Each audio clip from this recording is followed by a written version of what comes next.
नमस्कार। आज के इस विश्लेषण में हम एक बहुत ही दिलचस्प रहस्य सुलझाने वाले हैं जो सीधे हमारे पैरों के नीचे की जमीन से जुड़ा है। जरा सोचिए, आज दुनिया का जो नक्शा हम देखते हैं वो हमेशा से ऐसा नहीं था। एक समय था जब सारे महाद्वीप एक विशाल पहेली के टुकड़ों की तरह आपस में जुड़े हुए थे। इसी विशाल सुपर महाद्वीप को हम पैंजिया कहते हैं। यह कोई साधारण भूगोल का पाठ नहीं है, बल्कि हमारी पृथ्वी की एक जीती जागती और हमेशा बदलने वाली कहानी है।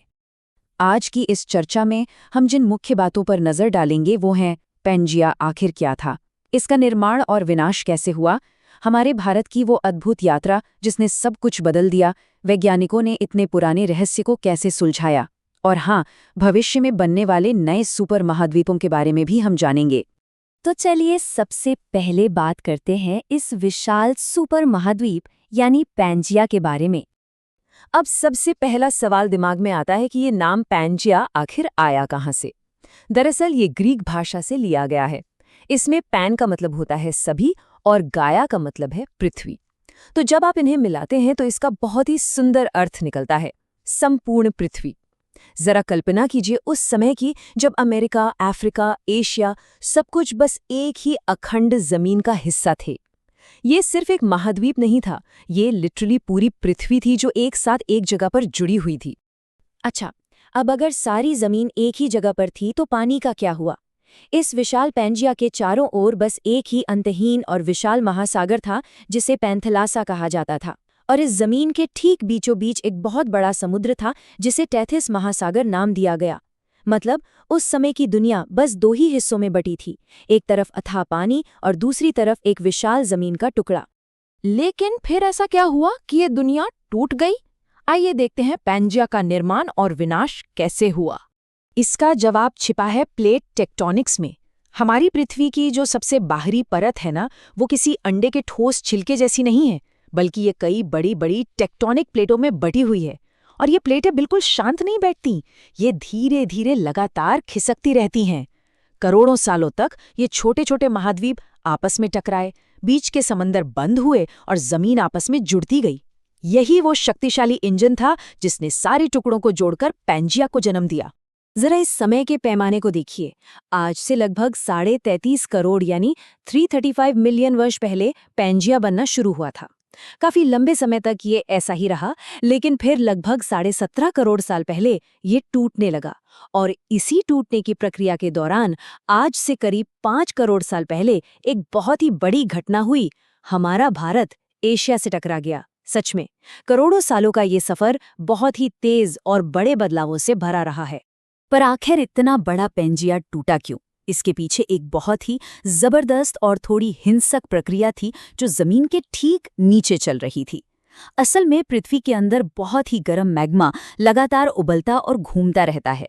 इस उबलते हुए मैग्मा ने ऊपर की टेक्टोनिक प्लेटों पर एक असहनीय दबाव बनाना शुरू कर दिया, और इसी भारी दबाव की वजह से अंततः यह सुपर महाद्वीप धीरे धीरे चटकने लगा और उसमें दरारें आ गईं। सोचिए पृथ्वी के अंदर कितनी असीम ऊर्जा रही होगी। और जब पैंजिया टूटा तो वो मुख्य रूप से दो बड़े हिस्सों में बंट गया। जो उत्तरी भाग था उसे लॉरेशिया कहा गया, जिससे आगे चलकर आज का उत्तरी अमेरिका, यूरोप और एशिया का एक बड़ा हिस्सा बना। और जो दक्षिणी भाग था उसे गोंडवाना नाम दिया गया। इसी गोंडवाना से दक्षिण अमेरिका, अफ्रीका, ऑस्ट्रेलिया, अंटार्कटिका और हाँ, हमारा भारत बना। तो एक तरह से ये विभाजन ही आज के हमारे आधुनिक महाद्वीपों की असली नींव था।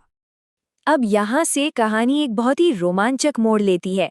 चलिए बात करते हैं भारत की अद्भुत यात्रा की। जैसा कि हमने अभी जाना, शुरुआत में भारत गोंडवाना यानी उस दक्षिणी जमीन का हिस्सा था, लेकिन फिर कुछ बहुत ही हैरान करने वाला हुआ। भारतीय टेक्टोनिक प्लेट गोंडवाना से टूटकर अलग हो गई और उसने सीधे उत्तर दिशा की ओर दौड़ लगानी शुरू कर दी। और ये कोई आम हलचल नहीं थी। बाकी प्लेटों के खिसकने की तुलना में भारत की ये उत्तर की ओर यात्रा आश्चर्यजनक रूप से बहुत तेज थी। और फिर आता है ये नंबर 50 मिलियन। आज से लगभग 5 करोड़ साल पहले उत्तर की ओर तेजी से भागती हुई ये विशाल भारतीय प्लेट आखिरकार अपनी मंजिल पर पहुंची गई और ये एशियाई महाद्वीप से पूरी ताकत के साथ जा टकराई। जरा सोचिए, इस महाटक्कर का अंजाम क्या हुआ होगा? जब भारतीय और एशियाई प्लेटों की इतनी भयानक और ऐतिहासिक टक्कर हुई तो जमीन ऊपर की ओर मुड़ गई और इसी टक्कर ने जन्म दिया दुनिया के सबसे ऊंचे और विशाल हिमालय पर्वतों को। ये जानना कितना अद्भुत है ना कि आज के ये शांत और बर्फ से ढके हिमालय पर्वत असल में करोड़ों साल पहले हुई एक जबरदस्त महाद्वीपीय टक्कर का ही सीधा नतीजा है। अब एक बहुत ही दिलचस्प सवाल उठता है, वैज्ञानिकों को ये सब कैसे पता चला? जाहिर है ये सवाल दिमाग में आता ही है कि वैज्ञानिकों ने 33.5 करोड़ साल पुराने इस विशाल रहस्य को कैसे सुलझाया। जब उस वक्त ये सब देखने के लिए कोई इंसान था ही नहीं, तो इस प्राचीन पहेली के बिखरे हुए टुकड़ों को आखिर कैसे जोड़ा गया? तो वैज्ञानिकों ने इस पहेली को सुलझाने के लिए 4 बड़े सबूत खोजे। पहला, महाद्वीपों का आकार।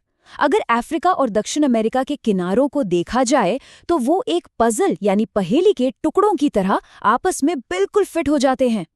दूसरा, अलग अलग महाद्वीपों में एक ही जैसे प्राचीन जीवों के फॉसिल्स यानी जीवाश्म मिले।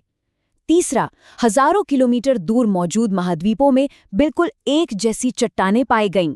और चौथा बड़ा सुराग था प्राचीन जलवायु, जैसे कि जहां आज अंटार्कटिका में सिर्फ बर्फ है, वहां कभी हरे भरे जंगल होने के पक्के सबूत मिले हैं। इन सब बातों ने मिलकर ये साबित कर दिया कि ये सारे भूभाग कभी न कभी एक साथ जुड़े हुए थे। इस क्रांतिकारी विचार को सबसे पहले दुनिया के सामने रखने का श्रेय एल्फ्रेड वेगनर को जाता है। 1912 में उन्होंने महाद्वीपीय विस्थापन सिद्धांत, जिसे हम कॉन्टिनेंटल ड्रिफ्ट कहते हैं, दुनिया के सामने रखा। ये सच में उनकी वैज्ञानिक सोच का कमाल था, जिसने पहली बार इंसानियत को ये समझाया कि हमारी जमीन स्थिर नहीं है, बल्कि वो लगातार खिसक रही है।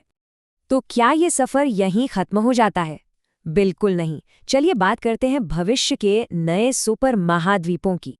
ये सब जानने के बाद एक बहुत ही गहरा सवाल उठता है, क्या भविष्य में कभी फिर से कोई सुपर महाद्वीप बनेगा? क्या पेंजिया जैसी घटना पृथ्वी पर फिर से घट सकती है? और विज्ञान का जवाब है बिल्कुल हाँ। प्लेट टेक्टोनिक्स की ये प्रक्रिया रुकी नहीं है। वैज्ञानिकों का मानना है कि करोड़ों वर्षों के बाद आज के ये सारे महाद्वीप फिर से एक साथ जुड़ सकते हैं। यहाँ तक कि भविष्य के इन संभावित सुपर महाद्वीपों के नाम भी सोच लिए गए हैं। कुछ का मानना है कि अमेसिया बनेगा, कुछ इसे पेंजिया प्रॉक्सिमा कहते हैं, तो कुछ नोवो पेंजिया की भविष्यवाणी करते हैं। ये विचार ही कितना रोमांचक है ना, कि करोड़ों साल बाद दुनिया का नक्शा एक बार फिर से पूरी तरह बदल जाएगा। तो आज के इस विश्लेषण से सबसे बड़ी सीख यही मिलती है कि हमारे पैरों के नीचे की ये जमीन आज भी खिसक रही है। हमारी पृथ्वी कोई स्थिर चट्टान नहीं है, बल्कि ये एक जीती जागती पहेली है, जिसके टुकड़े आज भी अपनी जगह बदल रहे हैं। करोड़ों साल बाद आज के ये महाद्वीप कहाँ होंगे, ये विचार सचमुच दिमाग को घुमा देता है। इस जानकारी के बाद यकीनन दुनिया को देखने का हमारा नजरिया ही बदल जाता है, क्योंकि जो जमीन आज स्थिर दिखती है वो हमेशा ऐसी नहीं रहने वाली। इस दिलचस्प चर्चा में हमारे साथ जुड़ने के लिए बहुत बहुत धन्यवाद।